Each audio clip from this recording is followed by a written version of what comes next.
I've been wearing glasses since approximately 2001. That's around 22 years.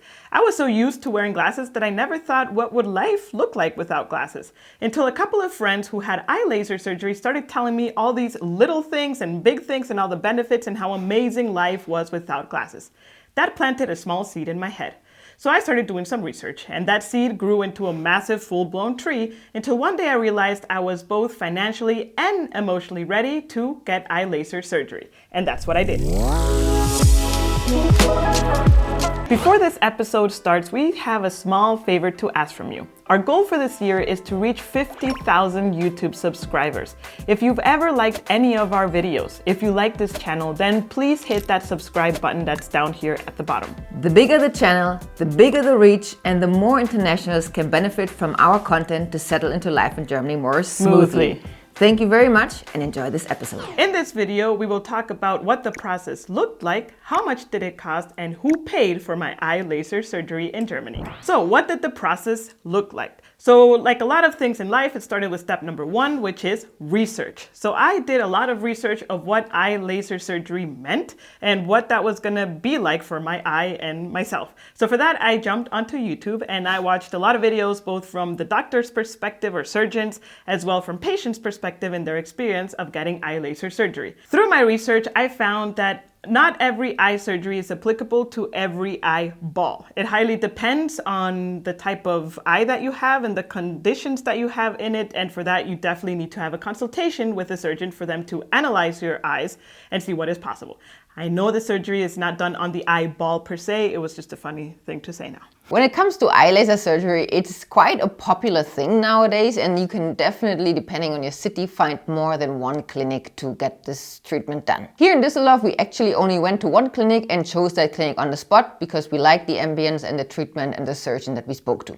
So initially we had scheduled a consultation, a free consultation to, again, get to know the clinic and the surgeon and have a little bit of a gut feeling of whether we would like to do it there or try other clinics as well. During that first free consultation, they also did the first tests on your eyes to see whether you're even suited for eye laser surgery, which was the case.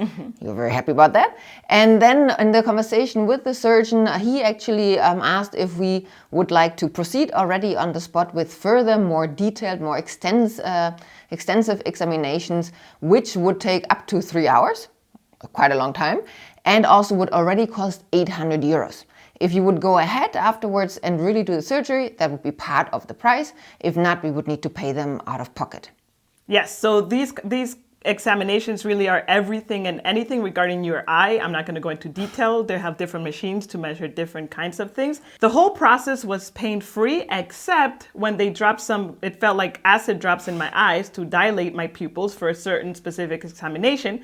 So they put that acid, it's not acid, it's some eye drops. I had to wait 30 minutes or so, then I had this exam, and then I could go home. However, very important here, luckily we didn't take the car that day, but if we would have, I would have not been able to drive. But I was there to drive? Yeah, so you were there to drive. What I wanted to say is that if you're going to such an examination, bring someone with you if you're gonna drive, because you cannot take the car afterwards. And it took like 24 hours, more or less, for my pupils to go back to normal, and it was, they looked quite funny, you said, right? Yes, they looked a little bit zombie-like, like really big. After the whole examination, I decided that this was the clinic I wanted to have my eye laser surgery with. So I said yes to the process and to continue the process. And it was identified that I could have a very cutting edge now in 2023 technology called Relics Smile as the surgery proceeded or to be done on my eyes. If you're curious, we went to the Premium Eyes Düsseldorf clinic. By no means they're sponsoring or anything this video, just because I know maybe people will ask in the comments. So that's the clinic that we went to. And one of the reasons why we chose them and why we felt comfortable is because the surgeon, Dr. Breyer, I think is his name. Breyer, yeah. He actually is a leading surgeon in the field, and there's the laser that was used on you, there's only 10 in the world from them, so we were told.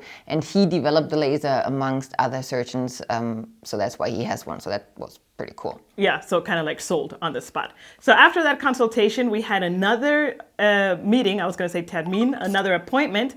And for that appointment was pretty much to go over the legal side of things. I was given a folder with a bunch of documents that I had to read over, kind of like waiver my rights in case of damages and all these other legal paperwork that you just have to sign if you want to proceed with the process. Give like 10 different signatures, yeah. Yeah. And then I had another consultation where they went more into specifics on what I should expect from the day of the surgery and how easy and quickly my eye should recover, and they would answer any questions that I had. So after all documents were signed and we sent them back via snail mail, of course, we actually arranged the appointment for whatever suited us best and them, of course.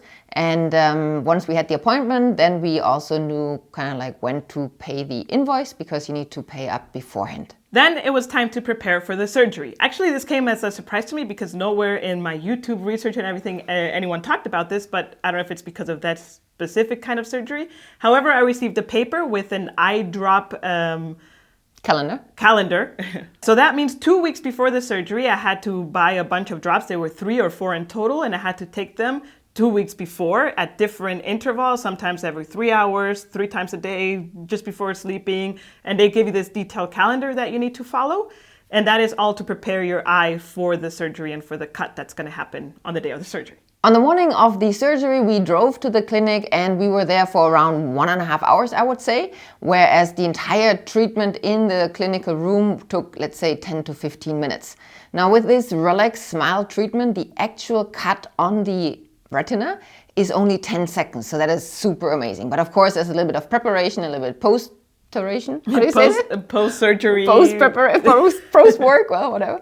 And then we waited a little bit to see if everything recovered well, and that was pretty much it. Yes, just to expand a little bit on the surgery per se. So they lay you down, of course. They close one eye and then they prepare this eye by putting little pins like a clamp so you don't blink. Of course, that's super important. And then the doctor proceeded to add tons of, not tons, but a few eye drops as local anesthesia. Then I was rolled under the laser. Actually, they asked me what my color, what my favorite color was, and I said purple, of course, for simple Germany. And they put, you see, purple, and it's very pain-free. You only feel a little bit of pressure, like if someone is pushing a little bit in your eyeball, but that's about it. Then I get rolled out again, and then the doctor proceeds to clean any air bubbles and, I don't know, finish the surgery, I guess. And then they proceed to do the same for the other eye. Exactly the same thing. Yeah, very important to point out. In this case, it was really just a tiny, tiny microscopic cut. It was not a flap, which one may find throughout the research. Yes, that's for the LASIK surgery, I believe. So after the surgery came the post-surgery treatment.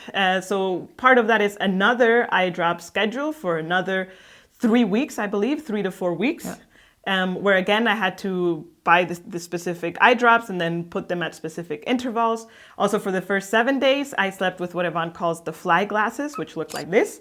And this is mainly just to protect myself, from not scratching my eyeballs or my eyes as I was sleeping, because I think I tend to do that, especially because I sleep on the side. So that was a very fun adventure. And additional to that, there were 2 checkups after the surgery. The first one was directly the day after. And the other one was 3 months after the surgery, just to make sure everything was okay. Talk about the day after the surgery, how you feel, how the recovery went. Yes, so after the surgery per se, I couldn't see anything really. It was very blurry. I felt like if I was under a pool, it really felt very blurry. Good that you were there. We drove home. Well, you need to bring someone. You're not allowed to go to surgery alone. Yeah. And as we were driving home, as it happened that day in Dusseldorf, which is very rare, kidding, it was a very sunny day. And because it was very sunny, I really felt the intenseness of the sun in my eyes, so I had to close my eyes. And when I arrived home, I really couldn't do anything because I couldn't read. Again, I couldn't see very clearly. I couldn't watch TV. The doctor recommended not to do so. Plus, I couldn't see anyways. So the whole rest of the day I spent listening to podcasts, listening to music, talking with you. Going for a walk and stuff like that. Until that evening, let's say my surgery was around 9 in the morning, 10? 8, yeah. Until the evening at around 8, 9 p.m., I started to see a little bit better. And the doctor recommended until that time I could watch TV. So I watched 1 episode on Netflix of something. And then I went to bed. The next day was a lot better, for sure. I could actually see something, not 100%, but something for sure. And things just got better afterwards. It was really one, kind of like an hour after each other, it just got better and better and better. I would say I hit a point where I could see very clearly, and then I would have what I like to call what I would call blurriness episodes. And that would be that just during the day, I would be walking or doing something, and suddenly I would have this kind of blurriness effect for a few minutes. Sometimes it would be like a whole hour. Or I also realized in the evenings, reading like close, like when old people like to go like this, I kind of felt like I had to do that for a few days. But now everything is fine. I went to the checkup and I have 120, 115. So my left eye is a little bit weaker than my right eye, but still pretty good.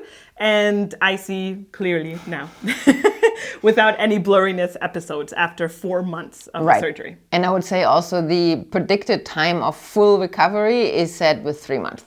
So also these blurry episodes that you had, I think are to be expected because otherwise they wouldn't say 3 months, right? Yes, additional to that, if you think about it, I wore glasses for 22 years. That was 22 years that my brain had help in seeing things and kind of now it's like, oh crap, okay, I have to work for myself kind of thing. So it takes time for also the brain to adapt and catch up to the new situation. And would I do it again? Absolutely yes. It's been really amazing, life-changing. Again, I didn't even think that a life without glasses would be possible until I realized it is. And I'm so happy I did that. I went through the process. I am very grateful that I was able to do that process.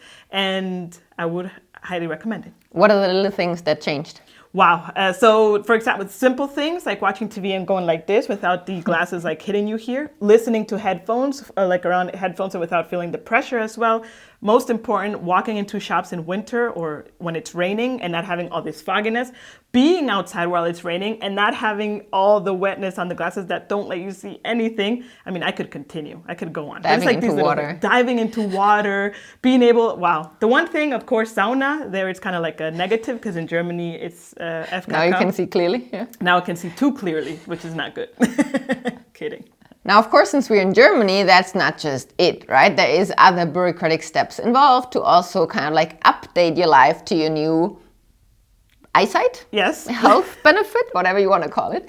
And that is, I'm talking about the driver's license. Because when you do a driver's license in Germany while wearing glasses or contacts, it doesn't matter, but like while needing aid for seeing, that is marked down in your driver's license because you need to do an eye test beforehand. And if you would continue driving with this license without actually wearing glasses or contacts and you would be stopped, you could get in trouble for it. You could either be fined or actually, if for example that is part of an accident, it could get worse. And why risk that? Or why not make it right? Yes. So first you have to make an appointment with the driving license office, which in Düsseldorf is called the Straßenverkehrsamt, but it could also be called the Führerscheinstelle or the Fahrerlaubnisbehörde. Wow, I practiced 3 times to say that. To book the correct appointment, because you don't want a new license per se, you want to erase the necessity of needing an aid to view. And for that you need to select the appointment Löschung der Auflage Sehhilfe. And when you book an appointment, it tells you what kind of documents you need for your specific Straßenverkehrsamt. In our case in Düsseldorf, you need new pictures without glasses, of course. You need to have an eye exam, but it's not just any eye exam. In Düsseldorf, people like to be very sure that you cannot see, so it has to be... That you can see. That you can't see? What did I say? That you cannot see. You know what I mean. So this eye exam actually is the one that truck drivers and taxi drivers have to do, which is like a super official. It took like an hour to do this exam. It's a full-blown Gutachten, not just a Sehtest. Yes. But that is a Düsseldorf specific thing. Yes. Also, the doctor told us. I also need to take my old driver's license and of course my EC-Karte to pay. Also very important here is timing. So I had the eye exam 2 months after the surgery. They don't recommend to do it 2 months beforehand because you could fail. Again, it takes at least 3 months for your eyes to fully get the benefit of the surgery. So I did that 2 months afterwards. I went to get this super exaggerated eye exam. And then I went to my appointment at the Straßenverkehrsamt. The whole process at the Amt really took 5 minutes. I was very impressed by the efficiency. I presented all of my documents. They prepared everything. Super interesting. They asked me if I had plans to drive outside of Germany. I said no. I think because you're not allowed to drive outside of Germany while the change is happening for your driver's license. Because the first thing they do is ask for your old driver's license and they punch a hole in it to make it invalid. Then they give you a pink slip, and that is kind of like your temporary driver's license, which you are allowed to drive in Germany. I don't think it's applicable to drive outside of Germany. That's the way I understood it. Just don't do it right before a vacation. Yeah. Or a business trip. Yeah. They took my pictures and they asked me if I wanted to have my new driver's license shipped to my home. And I was like, yes, please. So I booked that and then I paid. And it was super fast, the whole process. I had my appointment on the 23rd of August, and I got my driver's license in the mailbox on the 1st of September. Yep, that was a lot faster than my Personalausweis, like my personal ID. There you go. So now to finding out how much did it cost. Eye laser surgery? 5,900 euros, including the initial examination, the surgery, of course, and all the after-surgery checkups. The eye drops and cream that I had to wear pre and post surgery? In total, it was 149 euros and 76 cents. The eye examination for the driver's license? Was it 80 euro? Pictures for the driver's license? 20 euros. The new driver's license with shipping to my home? 38 euros and 70 cents. So the total was 6,188 euros and 46 cents. Now to the big question, who paid for it? And the answer is me. I paid for it from my own pocket. Ever since I knew I wanted to get the eye laser surgery, I have been saving for it methodically, and after some time, I was able to financially secure that amount to have the process done on my eyes. To make it happen, yes. To make it happen. And to point out is we are publicly insured. That's why you paid it out of your own pocket. However, if you do have private health insurance, there are chances, depending on your individual tariff, that either the entire or part of the surgery gets covered. If you are privately insured and you are interested in such a surgery, just be sure to reach out to them beforehand to get all the facts straight and inform them of it. Usually, if you just hand in an invoice afterwards without information, that can backfire. If you're having public health insurance just like us and wondering whether private might be a better option for you to also cover treatments like this if you would like to have them, then you can watch our video Private versus Public Health Insurance to find out about the pros and cons for each type, which is coming up here on the left. Until next time, tschüss! Did it say surgery? You said surgery. If you're publicly insured like us, if you also have... Okay, now it's enough, I think. I have all these like tears in my eyes. I think of dead puppies.